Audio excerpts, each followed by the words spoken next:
नमस्कार दोस्तों, मेरा नाम है आशीष राठौर। आज बात करने जा रहा हूं हमारे रेलवे इंफ्रा के क्षेत्र में एक बड़ा काम जो आज हुआ है उसके बारे में। दोस्तों, ये काम है हमारे देश का आज सबसे बड़ा largest multi modal cargo terminal launch हो चुका है। ये एक ऑटोमोबाइल हब की तरह काम करने वाला है। इसके लॉन्च के समय हरियाणा में मानेसर में जब इसका लॉन्च हुआ है तब हरियाणा के चीफ मिनिस्टर नायब सिंह सैनी जी मौजूद रहे और भारत के रेलवे मिनिस्टर अश्विनी वैष्णव जी मौजूद रहे।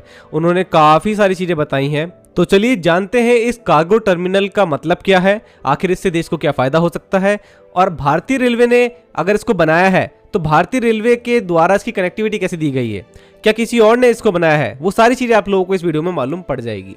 तो दोस्तों, ये पहला गतिशक्ति कार्गो टर्मिनल जो कि एक मल्टी मॉडल कार्गो टर्मिनल है। यहाँ पर इसको मल्टी मॉडल कार्गो टर्मिनल इसलिए कहा जा रहा है क्योंकि यहाँ पर विभिन्न प्रकार के ट्रांसपोर्ट के माध्यम से कनेक्टिविटी होती है। तो दोस्तों, जो ये Gatishakti multi modal cargo terminal है, ये उन कार्गो टर्मिनल में से एक है जो कि आज देश में बनाए जा रहे हैं। 108 तो हमारे देश में 108 Gatishakti multi modal cargo terminal पर काम चल रहा है, जिसको हम GCTs भी कह सकते हैं।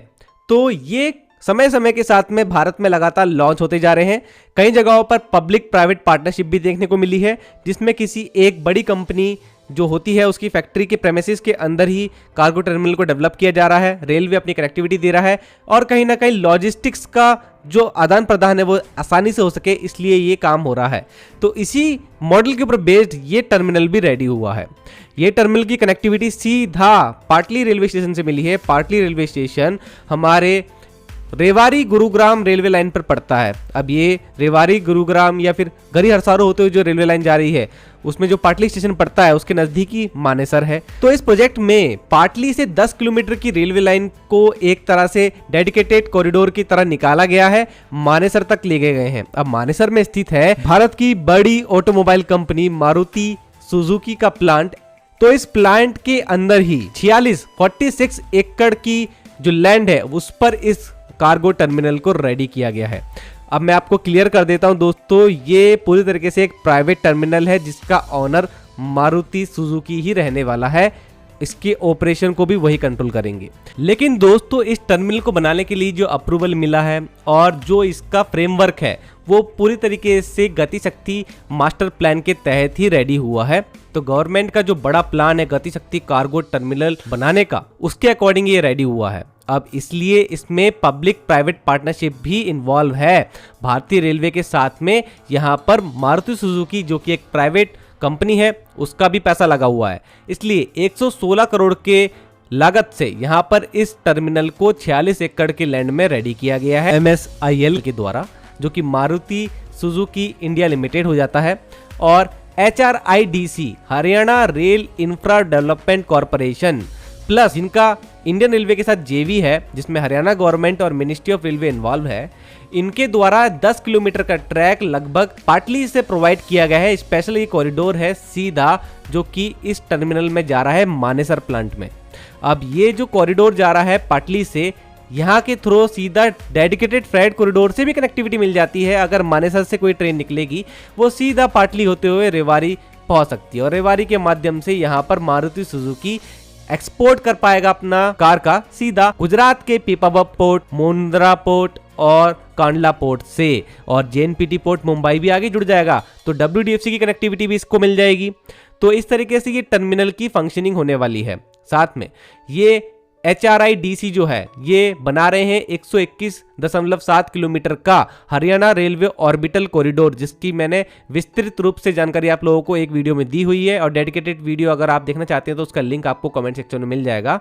तो दोस्तों, इस ऑर्बिटल कॉरिडोर की कनेक्टिविटी भी इसको मिल गई है पाटली के रास्ते। तो हरियाणा रेलवे ऑर्बिटल कॉरिडोर का फायदा भी इस टर्मिनल को इजीली मिल पाएगा। दोस्तों, टर्मिनल की अगर बात करें तो अंदर यहाँ पर 8.2 किलोमीटर के टोटल ट्रैक बिछे हुए हैं। 4 ट्रैक हैं जिसके अंदर लोडिंग और अनलोडिंग का काम हो पाएगा, जहां पर ट्रेनें खड़ी हो सकेंगी, और एक ट्रैक ऐसा है जहां पर इंजन के एस्केप के लिए फैसिलिटी रहेगी, इंजन आ सकेगा जा सकेगा, जो कि भारतीय रेलवे ही प्रोवाइड करेगा। और 46 एकड़ में ये MSIL के प्लांट में ही फैला हुआ है। इस प्लांट के थ्रू दोस्तों maximum 4.5 lakh cars per year यहाँ पर ट्रांसपोर्ट हो सकती है, जो कि गुरुग्राम और मानेसर फैसिलिटी होगी MSIL की उसके द्वारा। और 380 सिटीज से जुड़ जाएगा ये टर्मिनल सीधा रेलवे के माध्यम से, जहां पर 17 अदर जो हब बने हुए हैं ऑटोमोबाइल के, वहां पर भी कनेक्टिविटी मिल जाएगी रेलवे के माध्यम से। और भारत की इकोनॉमी में ऑटोमोबाइल सेक्टर का काफी बड़ा हाथ है, तो देश के बड़े ऑटोमोबाइल निर्माता मारुति सुजुकी को जो सीधा कनेक्टिविटी ये मिली है उससे कहीं ना कहीं देश को फायदा होगा। और भारत के इकोनॉमी में जो ऑटोमोबाइल सेक्टर का हाथ है वो तो आप जानते ही हैं, इससे कहीं ना कहीं हमारी इकोनॉमी ही बूस्ट होने वाली है। तो यहाँ पर दोस्तों जो अभी ट्रक्स के माध्यम से लोडिंग अनलोडिंग हो रही थी कार्स की, काफ़ी सारे ट्रक लगते थे, ईंधन की खपत बहुत होती थी, ट्रक फिर ऐसी जगह ले जाए जाते थे जहाँ पर ऑटोमोबाइल कैरियर ट्रेन खड़ी रहती थी, जो कि एक डबल डेकर ट्रेन की तरह होती है, ऊपर भी कारें होती हैं, नीचे भी कार होती हैं। मारुति सुजुकी जैसी कंपनीज यहाँ पर कई बार लीज पर ऐसी ट्रेनें लेकर के रखती हैं भारतीय रेलवे से, और एक तरह से प्राइवेट ट्रेन की तरह उनको चलाती हैं, और भारतीय रेलवे उनको माध्यम देता है इन ट्रेन्स को आगे ले जाने का, जहाँ जहाँ पे इनको ले जाना है। तो इससे कहीं ना कहीं बहुत सारी चीज़ें बचने वाली हैं, टाइम बचत होगी, और सीधा ये जो कार्गो कैरियर ट्रेन होगी स्पेशल वहाँ पर पहुँच पाएगी। और अभी WAG-12 लोकोमोटिव के साथ में जो ये आज ट्रेन निकली है, ये भी एक कार्गो कैरियर ट्रेन ही है, जो कि मारुति सुजुकी काफ़ी समय से भारत में चलाता आया है। तो यहाँ पर ईंधन की बचत के साथ साथ समय की बचत होना भारत के लिए काफ़ी ज़्यादा अच्छा है। जो लंबी लंबी वेटिंग लिस्ट रहती है कार्स की, वो भी कम होगी, और सीमलेसली ट्रांसपोर्टेशन हो पाएगा कार्स का इसके माध्यम से। दोस्तों ये एक तरह से पब्लिक टर्मिनल की तरह है, और फुली प्राइवेट इंडस्ट्रियल टर्मिनल इसको हम कह सकते हैं। दोस्तों यहाँ पर कोई भी शेयर्ड जंक्शन नहीं है और ना ही पब्लिक टर्मिनल है, क्योंकि ये फुल्ली प्राइवेट इंडस्ट्रियल टर्मिनल है और अंडर गति शक्ति फ्रेमवर्क के ये काम करने वाला है। तो यहाँ पर गति शक्ति मास्टर प्लान का फायदा होता हुआ दिख रहा है, और उसके अकॉर्डिंग इस टर्मिनल को बनाया भी गया है। ऐसे ही 108 टर्मिनल बन रहे हैं हमारे भारत में, जिनको हम GCTs कहते हैं।